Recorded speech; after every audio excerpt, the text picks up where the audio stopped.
Hi, welcome to Foxy Little Nuggets. Got another nice little story here. It's not newsy, but it's just of interest. So I thought it really ought to go here. Because across Britain, there's a strange new species of haunted buildings emerging. And if you listen quietly, you can hear the history creaking in the silence. Not haunted castles, that's not. No, not abandoned hospitals, they're creepy. Not old department stores with one slightly weird looking mannequin staring accusingly through the window. No, we're talking here about a new phenomenon of ghost schools. And one of the grandest of them all sits in the leafy Surrey area of Hazelmere, where the former Royal School is now up for sale. They only want £8 million. It's an absolute bargain. Huge grounds, buildings, fantastic. On paper, at least, it's magnificent. For your £8 million, you get 24 acres of lovely Surrey countryside. There's 15 buildings. There's a sports centre. There's 2 netball courts. Rolling land. The sort of estate where you expect to find either maybe a minor royal or a villain from a Bond film, or a Labrador called Monty who has a stronger inheritance prospects than I do.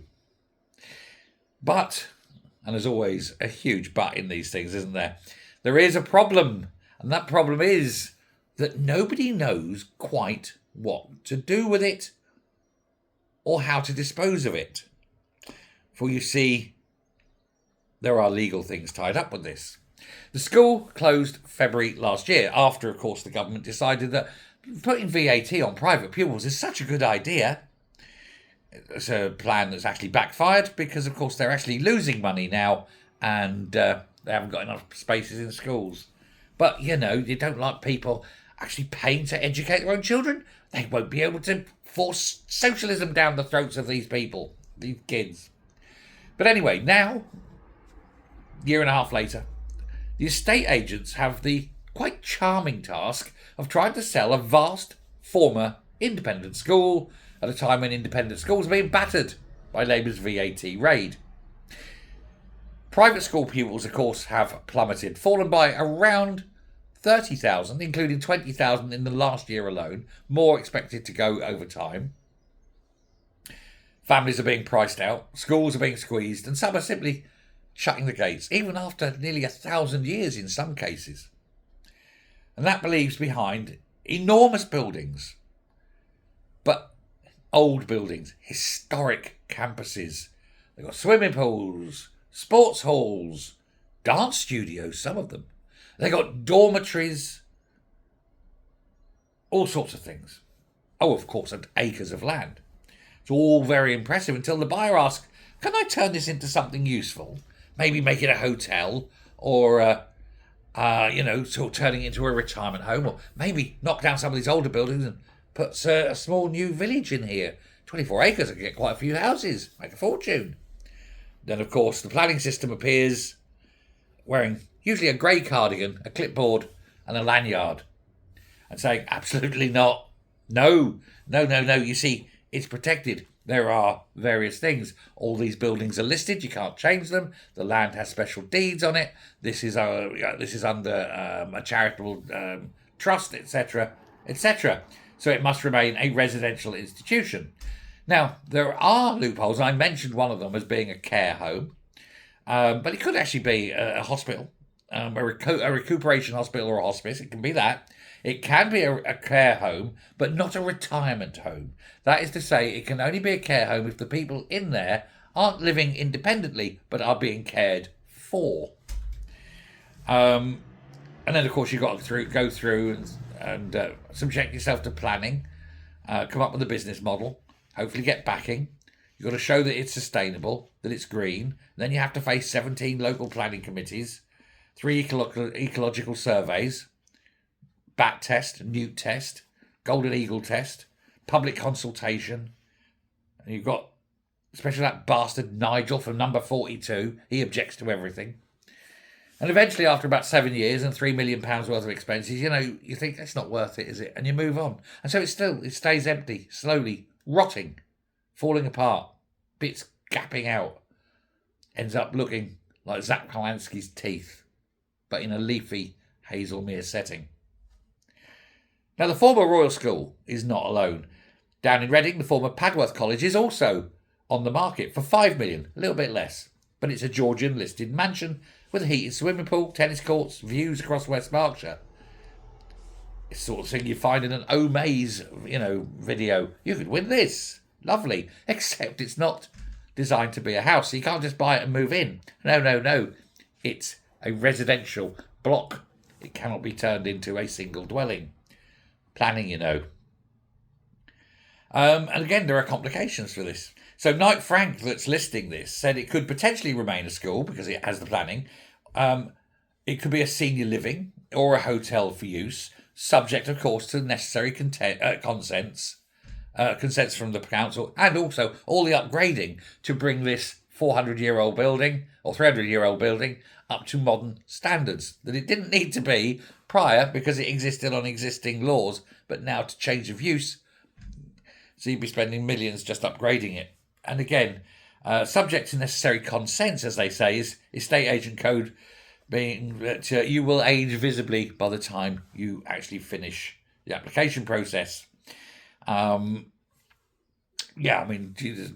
1 will have discovered life before you get this one. A spokesman said finding the right custodian takes time, particularly when buyers have to engage with a complex planning system that involves not just the local council, not just the land seller, not just the estate agents and the lawyers, but also 3 different departments of government. Meanwhile, and in Nottingham, the story becomes even more absurd, and I kid you not, I was laughing at this. Waterside Primary School in the expanding Trent Basin estate was built as a brand new net zero school, and it was supposed to open in September 24, serving 210 pupils and 30 nursery children. And this is straight out of Westminster. The building was completed and ready to go, and then they closed it. Not a single child, teacher, or janitor stood inside it. The builders finished, they handed over the keys, and the council said, no. The Department for Education oversaw the project. The Greenwood Academies Trust was due to run it. Families moved into a new 350-home development expecting that school nearby. And then came the awkward discovery that there weren't enough pupils in the area to actually warrant it. And they said it was cheaper to bus the pupils to a nearby school on the other side than it was to open this school with all the relevant staff. Now many residents who were older couples or young professionals without children because the houses were very expensive. Not the sort of houses that a young couple moving in first or second time, young child or looking to start a family could afford. No, these were all £350,000, £400,000 houses.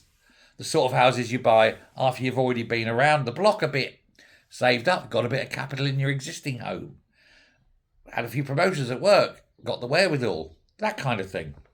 So there we are, 350 houses sold, only about 6 children. And so they decided that they're going to close the school. Did anyone actually count the number of children before they built the school? No, probably not. Anyway, one local said the buildings, they look immaculate.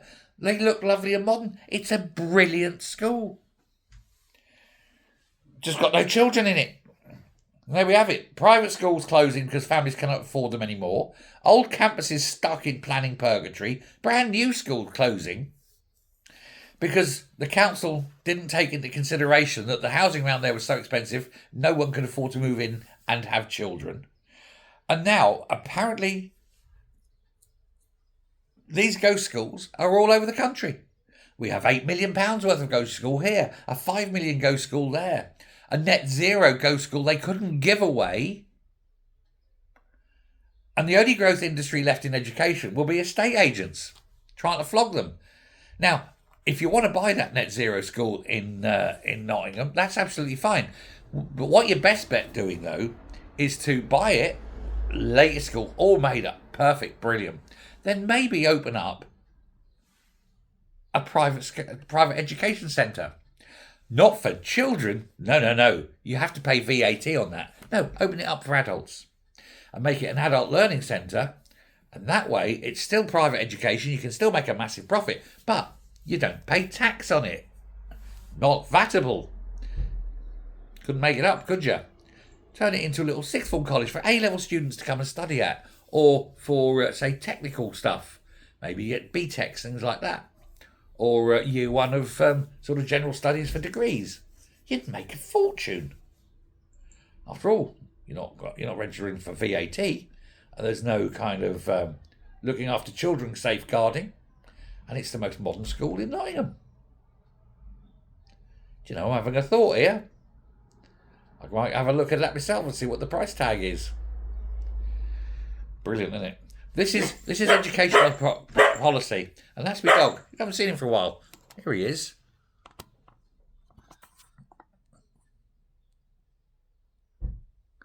Murphy. Murphy. Say hello, Murphy. You're a good boy. There we go. He gets bigger and bigger every day. And louder. Anyway, let me know what you think. Isn't that joke? Ghost schools all over the country. Woo! What if you see Snape through the corridors?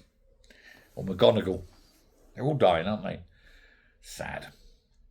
Anyway, let me know your thoughts. Thanks very much. Bye.